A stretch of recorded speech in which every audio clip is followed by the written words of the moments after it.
Assalamualaikum warahmatullahi wabarakatuh. Alhamdulillah wassalatu wassalamu ala Rasulillah wa ala alihi wa ashabihi wa man wala wala haula wala quwata illa billah. Amma ba'du. Bapak Ibu sekalian, jamaah yang dimulakan Allah Subhanahu wa taala, tiba sudahlah kita berIdul Fitri 1444 Hijriah 2023 Miladiyah. Sebagian ada yang berbuka pada hari ini, hari Jumat 21 April 2023 dengan pertemuan pada hisab, kemudian yang lain masih mengistiqmalkan juga dengan hisab hitungan dan juga ru'yat akan berbuka pada esok hari. Nah, masing-masing adalah memiliki kekuatan dan juga dasar hukum yang kuat, nggak perlu kita permasalahkan. Maka tidak perlu kita kemudian membenturkan antara yang ru'yat dengan yang hisab. Malah kita di lapangan ijtihadiyah ini selalu bersikap yang adil, proporsional, agar kita menjadi orang-orang yang benar-benar tidak merasa sombong dan paling benar sendiri. Nah itu mari kita lihat, mari kita perhatikan bagaimana sikap-sikap para guru-guru kita, ulama-ulama kita, tetap menjadi orang-orang yang benar-benar bertakwa dan senantiasa menjaga persaudaraan kita, menjaga persatuan kita. Kita adalah umat yang satu. Janganlah khilafiyah menjadikan pertentangan di antara kita. Namun rahmah yang kita saling menghargai, karena yang paling tahu kebenaran adalah Allah Subhanahu wa taala. Kita simak pendapat ulama berikut ini semoga bermanfaat pada kita semuanya. Demikian, Assalamualaikum warahmatullahi wabarakatuh. Jadi jangan karena berbeda Idul Fitri lalu kami dianggap tidak ikut ulil amri. Nah, kenapa tidak ikut? Nah, begini. Soal penentuan awal Ramadan, Syawal, Zulhijjah dalam pandangan keagamaan kami, dan saya yakin dalam pandangan keagamaan pada umat, itu wilayah ijtihad yang seluruh muslim atau golongan muslim bahkan negara belum bisa bersepakat soal metode. Nah gitu. Nah di saat seperti ini mestinya negara itu netral. Karena ini soal ijtihad. Coba nanti kalau soal madhab. Nah, imam madhab yang muktabar ada berapa Mbak Mas yang tahu? 4 kan? Syafi'iyah, Hanbaliyah, terus Malikiyah dan Hanafiyah. Coba kalau negara nanti, ya negara mengambil salah satu madhab, nah kami juga tidak akan menyetujui. Kalau kami tidak menyetujui negara mengambil madhab tertentu, karena ini wilayah ijtihad. Nah gitu loh. Jadi bukan tidak ikut ulil amri, tapi kami berbeda. Karena ini soal metode. Kan ada teori mengambil kesimpulan itu tidak boleh parsial kan gitu. Kita belajar. Kalau toh kita mau generalisasi itu unsur-unsur induktif itu harus sekuat mungkin. Tapi jangan karena satu unsur induktif lalu melegitimasi yang berbeda itu tidak ikut ulil amri. Nah, saya ajak begitu saja kira-kira. Nah, kalau tidak mau, sudahlah. Bahwa kami pun tidak inginnya sih begitu. Pemerintah itu tidak masuk pada wilayah ijtihad, lalu tetapkan saja hari libur. Nah, itu. Silakan mau yang beridul fitri 21 atau 22 semuanya difasilitasi. Wah itu elok banget. Nanti lebih repot lagi itu kalau misalkan ditambah pemerintah nanti menganut madhabnya lebih lagi soal kunut dan tidak kunut. Nah itu lebih parah lagi kan. Pas bagian madhabnya yang kunut, nanti yang tidak kunut dianggap tidak ikut ulil amri. Atau sebaliknya, bagi yang aliran tidak kunut itu dianggap anti ulil amri. Kami menghindari itu karena sejarah Islam pernah seperti itu. Yang disebut mihnah. Mihnah itu sebuah rejim pemerintahan mengambil satu madhab dan kemudian mendiskriminasi madhab yang lain, bahkan dengan cara kekerasan. Bahkan ada yang dipenjara. Nah, begitu. Kan kita tidak ingin itu. Maka itulah yang kami sebut juga dengan regimentasi agama. Kesimpulannya, mohon dengan rendah hati bagi teman-teman yang menganggap bahwa ini tidak ikut ulil amri itu sebenarnya tidak pas.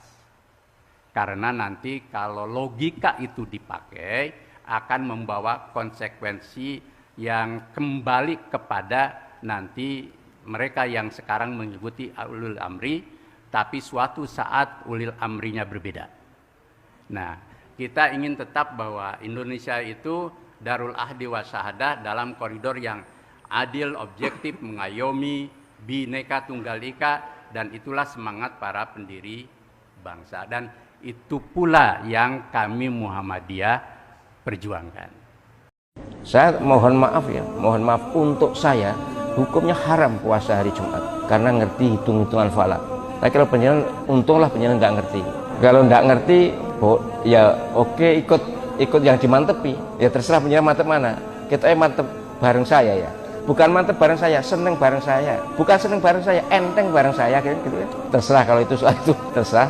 Tapi saya tetap menghimbau. Himbauan saya adalah hari raya apapun kita tetap rukun. Hari raya apapun ndak usah tinggi tenger NU Muhammadiyah. Ndak, hari raya Jumat baik, hari raya Sabtu boleh. Apa baik? Ya terserah. Dunia seluruhnya hari raya Jumat, hanya Indonesia seopeli kita kemungkinan.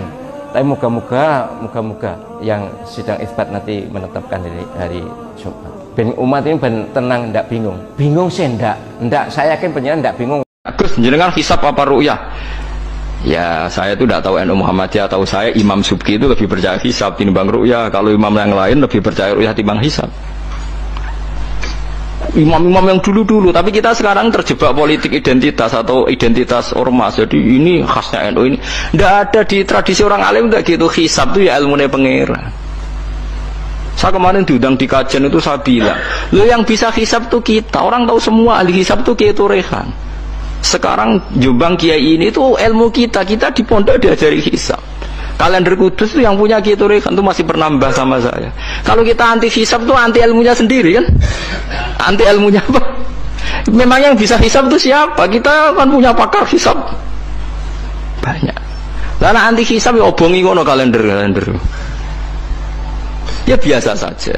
Nah, lalu ada masalah itu ketika hisab beda dengan ru'ya. Nah, itu aja beda kalau misalnya 1,5 derajat atau 2 derajat. Tapi kalau seperti Syawal kemarin, saya pas setengah 6 orang-orang tanya, Gus nanti terawih ada? Enggak. Gak ngenteni pengumuman perintah? Gak. Ngalim ngenteni pemerintahannya uang. Ya karena tadi kemarin itu sepakat 3 derajat. 3 derajat itu andekan gak ada ru'yah pun ulama membolehkan iftar karena ahli hisab sepakat konsensus itu sama baca di Anatul Tolibin yang di bab wayas butuh apa Syawal itu yang Syawal atau Ramadan biru yati hilal itu di situ dijelaskan ketika ada khilafnya ru'yah sama nawahi. Nah ini kan sudah jelas. Ini wa ja'ala fiha siraja wa qamaram. Jadi waladzi ja'ala fis sama burujan. Bulan itu ada burutnya. Sehingga dengan burut ini bisa dihitung.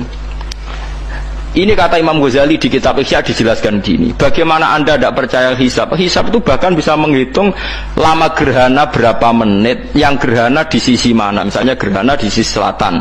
Lama gerhana sekian menit, dimulai 8-15 menit, selesai 20 menit. Wong ngitung menitan wae iso kok ngitung dina ora mbok percaya. Apa kiai-kiai kalau mau sholat gerhana ngenteni ru'yah? Nyatane sore diumumno, kok gerhana bulan kok do sholat ya. Mbah dereng ru'yah kok ndak gitu. Ayo, nak dong umumnya ngenteni ru'yah apa sudah diumumkan dulu? Diumumkan, enggak nak gerhana tenan terus do sholat gitu. Percaya hisab dulu apa ru'yah dulu? Hisab kan? Hisab itu permanen, bahkan bisa digarap 100 tahun ke depan. Wong bulan konsisten agar apa kiamat ini sih ngeten-ngeten mawon. Jelas nasi huwaladzi ja'ala syamsa dia awal qamara nura wa qaddarahu manazila iku li ta'lamu adadas sinina wal hisab. Jika menyangkut hisab dan ru'yah yang diperdebatkan NU Muhammadiyah itu sebetulnya juga masalah sepele. Masalah sepele itu begini. Siapa sih yang mungkiri hisab? Wong hisab itu ya nasib pangeran li ta'lamu adadas sinina wal hisab. Siapa sih yang mungkiri ru'yah? Wong ru'yah itu hadisnya sahih. Nggih sumu li ru'yati wa aftiru li ru'yati. Fa in humma 'alaikum fa'atmilu iddata Sya'ban salasina yauman. Jika kamu ragu ya ikmal. Ikmal itu menjadi 30 hari. Sekarang sampean saya tanya, ikmal 30 hari itu dari hisab apa ru'yah? Hisab kan, namanya ikmal itu pakai oh saiki wis 29 nak kepen ikmal 30. Lho ikmal itu ru'yah ta hisab? Bisa. Jadi apa susahnya sih pakai dua ilmu itu? Tapi sekarang jadi politik identitas. Pokoknya kalau ru'yah itu NU, kalau hisab itu Muhammadiyah. Terus dijak goblok bareng kan gitu. Mulanya susah jadi ulama itu. Mergo dijak goblok nih lho. Ya sama seperti kunut ndak kunut. Saya Muhammadiyah itu lahir tahun 1912, NU 1926. Orang tahu semua sebelum itu zaman Madzhabul Arba'ah Abu Hanifah itu tidak kunut, Imam Syafi'i kunut. Terus kamu bilang Syafi'i NU, Abu Hanifah Muhammadiyah. Memangnya Imam Syafi'i tahu Rois Am? Jadi kita yang ulama itu biasa saja karena melihat Imam Syafi'i itu kunut, Abu Hanifah tidak kunut. Tahu-tahu sekarang jadi politik identitas, kalau kunut itu NU, tidak kunut Muhammadiyah. Memangnya Imam Syafi'i tahu dadi Rois Am ning PBNU sing liwat ahwa kan mboten ate. Jadi kalau ulama itu lebih sederhana cara berpikir. Ya sudah, hisab itu ya ilmunya Allah, ruya ya ilmunya Allah. Jadi misalnya dagang dihitung, kalau dihitung itu rasional berarti sain. Kalau tidak dihitung kok berarti jenenge kejutan. Ya enggak, kita pernah ngalami semua. Kita pernah ngalami dua-duanya kan. Dihitung ya pernah laba, kejutan ya pernah. Musim sulit dagang rugi ya biasa, kecengklok rugi kebodhon biasa sama pernah. Anggap aja kalau rutin namanya sain sesuai hitungan pengetahuan. Kalau model ngono kejutannya selesai kan. Kok dibenturkan? Kejutan sama rutin itu absolut mana? Akurat mana? Ya ngajak goblok bareng. Paham ki biasa mawon wong sing seneng ilmu tuh ben biasa roh iku roh donya ben. Dia ben biasa. Nah sekarang itu usum, anti ilmu itu usum. Yang usum sekarang itu politik nopo identitas. Kalau batik wong Yogyo, wah batik nasional berarti orang batik wong Indonesia, anak batik ra wong Indonesia. Jadi batik nopo pakaian nopo nasional. Ya wong golek hadis nganti ngelu kesunatan ibadah nggo klambi putih. Ora ana kesunatan ibadah nggo klambi nopo batik. Tapi nak kowe wong alim ben diarani klambi putih gak wajib, kudu kadang-kadang nganggo batik, nggo nunjukno nak nganggo putih iku. Saya tuh seingat saya belum pernah ngaji gak pakai baju putih. Karena pikiranku sederhana, sering ditanya, "Gus kowe wong alim ra tau jubahan." Nak jubahan kaya wong Arab. Nak batik kesane kok ora sunah Rasul. Sunah Rasul seneng putih, setengah-tengah nganggo hem putih, wis sunah Rasul tapi tetep Indonesia. Wis tak pikir wonten. Lah rugen ra mikir nganggo batik. Tapi itu tadi, saya masih husnudzon. Jika jadi tren nganggo klambi hem putih dianggap wajib, harus ada yang pakai batik untuk menunjukkan kalau ndak wajib. Lah mungkin dia termasuk begitu melok. Makome dekne iku wis nglurusno. Itu ndak tahu saya kalau. Oh itu berarti sudah tinggi, kelasnya sudah tinggi. Jadi menurut saya tengah-tengah ya pakai hem putih kalau sholat. Tengah-tengahnya adalah nak jubah terlalu Arab. Nak batik be Nabi ngendikan kesunatan ibadah itu pakai putih. Nganggo mori kok orang mati ya sudah hem, ya sudah tengah-tengah. Menurut saya, sama ndak harus ikut saya. Tapi jika itu dianggap wajib, kadang-kadang jangan pakai. Paham ya? Jadi kalau suwun misalnya malah yudroku kulu, la yudroku nopo kulu. Kalau ndak bisa semua, jangan sama sekali. Jadi misalnya kita ndak bisa jubahan, ndak bisa serbanan mergo ora wong Arab. Supaya saya ndak keriting jubahan kok tonggo ya guyu. Paham nggih, kok aneh. Kemudian nek ora kaji kok jubahan malah digugat wong akeh. Ya sudah pakai hem putih saja. Yang penting duwe semangat sunnah putihnya misalnya. Istima konjungsi yang akan berlangsung proses ru'yat itu di hari Kamis insyaallah. Ya. Tanggal 20 April berarti ya. 2023 itu 29 Ramadan. Itu ketinggian hilalnya berdasarkan data hisab itu baru 1 derajat 5 menit. Yang secara ukuran hisab nampaknya akan kecil kemungkinannya terlihat, bahkan mendekati mustahil terlihat. Sehingga bagi yang mempraktikkan ru'yat itu diduga diduga kuat itu akan menggenapkan.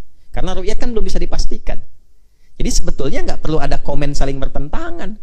Ya, oh ini beda nih misalnya dengan ketetapan pemerintah. Pemerintah belum menetapkan. Apa yang beda? Kalau orang hisab dari jauh-jauh pasti sudah bisa ya memprediksikan dan merencanakan. Tapi jangan dibenturkan dengan orang ru'yat. Oh ini beda sendiri. Beda gimana Joni? Kan belum dilihat. Kalau belum dilihat belum ketahuan. Kalau Anda menetapkan sudah ketahuan beda, berarti Anda pakai hisab. Kalau Anda pakai hisab, berarti hisab Anda salah. Ya kan? Jelas nggak maksudnya? Jadi nggak usah bertentang, nggak usah ribut. Jadi yang ru'yat tunggu nanti hari Kamis meru'yat. Begitu ketahuan, sudah hasil ru'yatnya konsisten untuk diamalkan. Selesai. Nggak usah komen kemana-mana. Yang hisab jangan merendahkan yang ru'yat. Ya, jangan mengatakan bahwa ini yang paling akurat misalnya, ini yang paling, tidak usah. Alhamdulillah, kami mengamalkan apa? Hisab. Bagi golongan hisab misalnya, alhamdulillah kami mengamalkan hisab. Bagi golongan hisab, insyaallah Idul Fitri kami karena sudah lewat di atas 0 pada hari Kamis itu, begitu maghrib datang, gitu kan? Kemudian hilalnya sudah wujud, sudah ada, matahari terbenam, ya sebelum rembulan itu matahari terbenam. Kemudian ketinggian 1 derajat sudah di atas ufuk. Maka menetapkanlah hari Jumatnya 21 April itu sebagai hari baru, bulan baru berdasarkan penanggalan Hijriah 1 Syawal. Maka yang pakai hisab itu besar kemungkinannya dan kuat kemungkinannya akan Jumat. Makanya dari sekarang ini nggak ada kaitan dengan ormas. Misalnya di sini Muhammadiyah misalnya pakai hisab, tapi tidak semua kan yang Muhammadiyah juga. Artinya bukan hanya Muhammadiyah yang menggunakan hisab. Mungkin personal-personal tertentu yang tahu, yang condong ke hisab, ya dia akan Jumat juga. Ya, di Eropa itu pakai hisab juga. Ya, saya beberapa kali ada di Eropa. Ya, kemudian di beberapa negara juga yang seperti negara-negara ya kayak Jepang misalnya, gitu kan? Yang mereka memang tidak ada seperti MUI-nya, Kementerian Agamanya dan sebagainya. Itu menggunakan data-data ya dari hisab. Di Amerika misalnya ya menggunakan hisab karena bagi mereka kan itu negara industri itu butuh kepastian ya kapan ini pastinya Idul Fitrinya, Ramadannya kapan, sehingga bisa mereka menata aktivitas dalam dunia mereka, dunia dagangnya, dunia bisnisnya, dunia birokrasinya dari jauh hari udah ketahuan ya. Kalau menggunakan ru'yat itu harus nunggu dulu, sementara kan liburnya mesti pasti kapan kerja kapan libur. Itu di dunia selain di Indonesia, negara-negara selain Indonesia. Tapi yang pakai ru'yat juga ada nanti beberapa negara Timur Tengah. Ya, pakai menggunakan apa? Ru'yat. Jadi tidak usah dipertentangkan. Jelas ya? Alhamdulillah. Jadi kalau memang akan Jumat, sholat, ya tidak perlu merasa kecil. Kalau sudah yakin, jangan ada keraguan. Sholat ya sholat. Jelas? Lalu hormati yang Sabtu. Boleh jadi menggunakan tempat yang sama. Ya, di alun-alun misalnya kan, oh ini alun-alun lapangan besar, kebanggaan misalnya kan, ya sudah. Yang Jumat fasilitasi di situ, pemerintah fasilitasi. Yang Sabtu fasilitasi. Pemerintah Kerajaan Arab Saudi pemirsa memasang pengeras suara tambahan di sejumlah titik di jalan sekitar Masjidil Haram. Penambahan pengeras suara dilakukan karena Arab Saudi akan menggelar sholat Idul Fitri pada hari Jumat besok. Kapasitas syaf di dalam Masjidil Haram tidak dapat menampung seluruh jemaah yang datang, maka pengelola Masjidil Haram menyiapkan syaf-syaf tambahan di badan jalan sekitar masjid. Ada banyak pengeras suara tambahan yang dipasang di Jalan Ibrahim Al-Khalil hingga 1 km arah menuju Misfalah. Dengan adanya pengeras suara tambahan diharapkan para jemaah dapat mendengar suara imam sholat secara jelas meskipun dari jarak jauh.